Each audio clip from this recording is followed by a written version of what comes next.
Halo, shalom, selamat pagi adik-adik. Kembali lagi bersama saya, Kak Erik, dalam ibadah sekolah minggu GKJ Argo Mulyo pada hari ini, hari Minggu. Ya adik-adik, sebelum kita mulai ke ibadah kita pada hari ini, mari kita sebelum doa, kita berdoa. Terpujilah namamu yang ada dalam kerajaan surga ya Bapa. Kembali lagi kami pada saat hari ini berkumpul dalam ibadah virtual, ibadah sekolah minggu GKJ Argo Mulyo. Kiranya Bapa untuk Engkau menuntun setiap ibadah ini dari awal, pertengahan hingga berakhirnya dengan baik. Ini doa kami ya Bapa, haleluya, amin. Ya, kita sudah berdoa, sekarang kita akan menyanyikan satu buah lagu yang berjudul Happy Ya Ya Ya.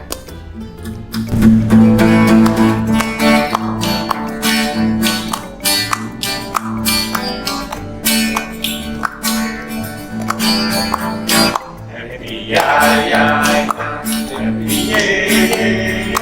saya senang jadi anak Tuhan. Siang jadi kenangan, malam jadi impian. Cintaku semakin mendalam. Sekali lagi. Happy ya ya ya, saya senang jadi anak Tuhan.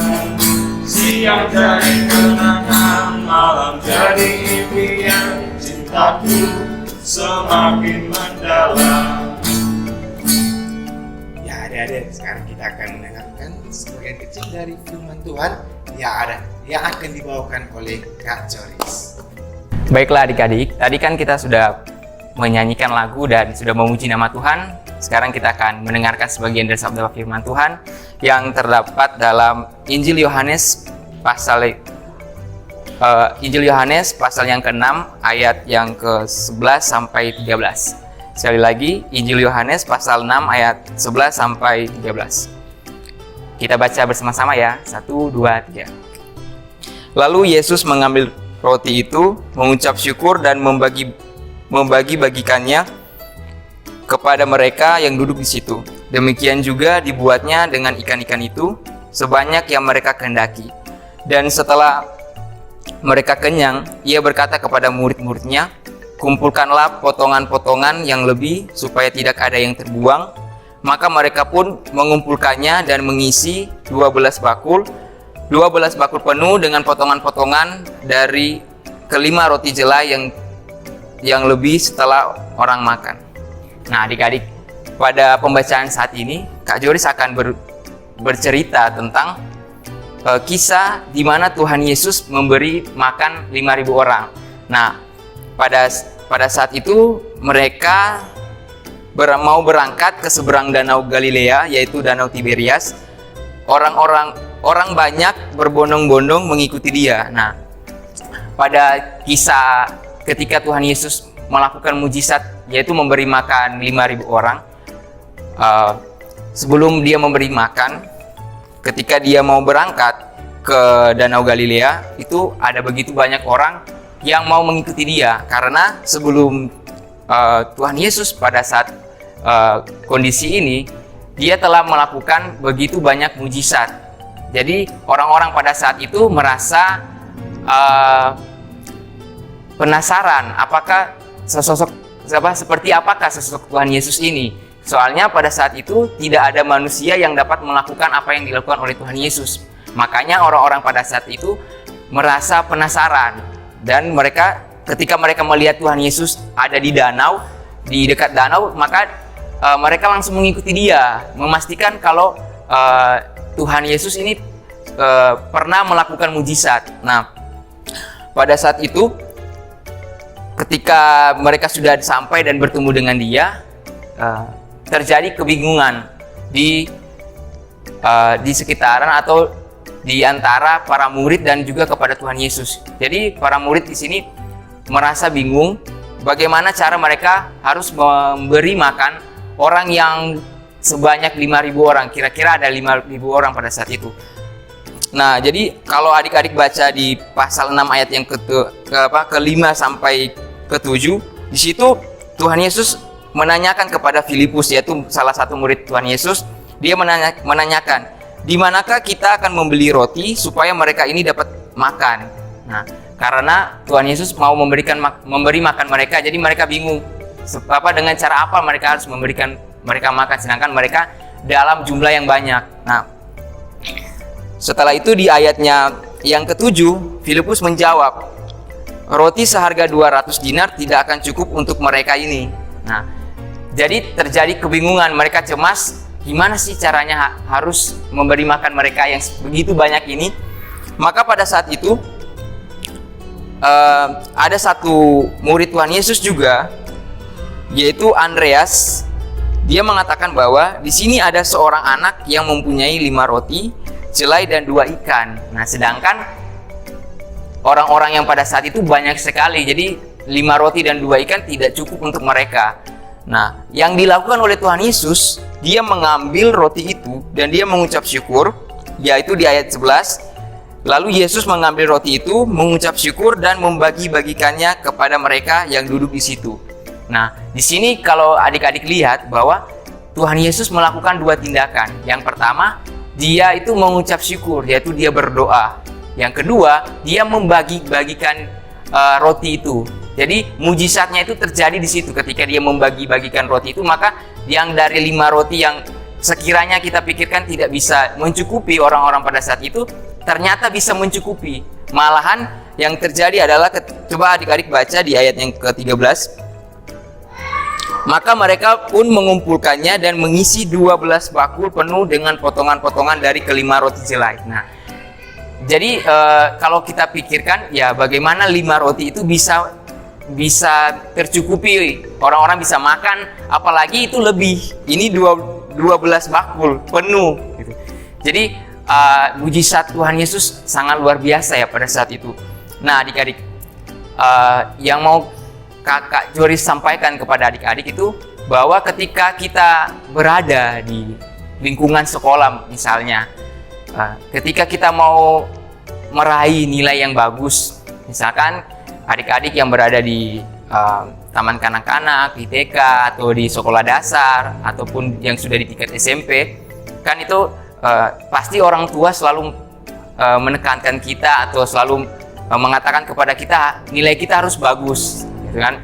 Otomatis ketika nilai kita harus dijadikan bagus, maka kita harus bertindak. Nah, sama seperti Tuhan Yesus pada saat itu, dia bukan hanya bertindak, maka dia juga berdoa, dia mengucap syukur. Sebelum dia bertindak, dia berdoa dulu. Nah, ketika adik-adik mau mendapat nilai yang bagus, otomatis adik-adik harus belajar dulu. Nah, ketika belajar, sebelum mulai belajar, adik-adik sekalian harus berdoa dulu, meminta pertolongan Tuhan untuk membantu supaya adik-adik dapat memahami, dapat mengerti, dan dapat memanfaatkan itu dengan baik. Nah, habis itu baru adik-adik belajar. Ketika habis belajar, adik-adik juga harus berdoa lagi. Nah, supaya ketika semuanya itu sudah terlaksanakan, maka akan menghasilkan hasil yang baik juga. Nah, adik-adik, ketika kita jadi bukan hanya ketika kita mau menggapai cita-cita saja, adik-adik, kita juga dalam kehidupan kita kan sebagai adik-adik sendiri, ketika adik-adik merasa sedih, misalkan ada orang-orang yang mengejek adik-adik dan merasa sedih, adik-adik jangan takut, karena Tuhan Yesus pasti akan membantu. Sama seperti cerita tentang 5 roti dan 2 ikan, ketika Tuhan Yesus memberi makan kepada 5.000 orang, itu Tuhan membantu. Tuhan Yesus dengan mujizat-mujizat. Jadi ketika pada saat itu ada sebuah mujizat yang terjadi, maka dapat adik-adik lihat bahwa ya Tuhan Yesus Tuhan tetap memberi pertolongan, memberi lewat Tuhan Yesus terjadilah mujizat. Itu kuasa Tuhan tetap ada dalam diri Tuhan Yesus. Begitu juga dalam kehidupan kita, begitu juga dalam kehidupan adik-adik. Ketika adik-adik diejek mungkin oleh teman-teman, jangan merasa takut, jangan juga membalas, jangan merasa takut. Sabar, Tuhan Yesus pasti merangkul, Tuhan Yesus pasti membantu. Ketika adik-adik merasa sedih, kehilangan teman atau kehilangan orang yang dikasihi, jangan merasa sedih terlalu lama. Berdoa kepada Tuhan dan adik-adik harus menerimanya itu. Jadi Tuhan pasti akan membantu. Mau adik-adik ada di posisi senang, ada di posisi duka, sedih, mau adik-adik ada di posisi dimanapun tempatnya, Tuhan pasti akan membantu, merangkul, menopang, menyertai. Karena Tuhan itu baik. Sampai selama-lamanya Tuhan itu baik, dan sampai Tuhan datang kembali lagi ke dunia ini, Tuhan pasti akan tetap baik. Kiranya firman Tuhan pada saat ini dapat membantu adik-adik dalam menjalani kehidupan, melakukan apa yang dikehendaki, dan dapat tercapai cita-cita dengan melakukan berdoa dan juga bekerja, berusaha belajar, supaya penyertaan Tuhan akan selalu adik-adik rasakan, karena Tuhan itu baik. Tuhan Yesus memberkati. Amin. Ya adik-adik, bagaimana tadi cerita firman Tuhan yang telah dibawakan oleh Kak Joris? Menarik kan? Ya, sekarang kakak akan menutup ibadah pada hari ini dengan doa. Mari kita berdoa. Terima kasih ya Bapa, terima kasih ya Roh Kudus, terima kasih ya Tuhan, karena pada saat ini juga kami telah melaksanakan ibadah sekolah minggu di KJ Argomulyo. Ya Bapa, kiranya apa yang telah dibawakan oleh Kak Joris tadi bisa menjadi pedoman hidup bagi kami semua yang sudah mendengarkannya. Ini doa kami ya Bapa, terpujilah namamu. Haleluya, amin. Ya, kita akan menutup ibadah kita pada hari ini dengan satu pujian lagi yang berjudul Setinggi-tingginya Lagi.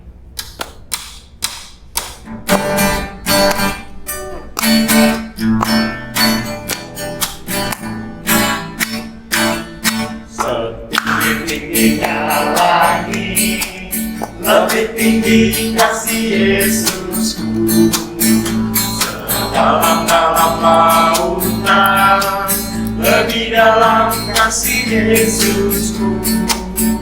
Seindah-indah pelangi, lebih indah kasih Yesusku. Kasih Yesus, oh kasih Yesus, mengalahkan segalanya. Kasih Yesus, oh kasih Yesus, mengalahkan segalanya.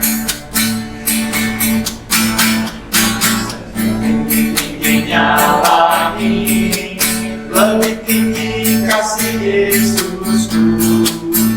Sedalam-dalam lautan, lebih dalam kasih Yesusku. Seindah-indah pelangi, lebih indah kasih Yesusku. Kasih Yesus, oh kasih Yesus, mengalahkan segalanya.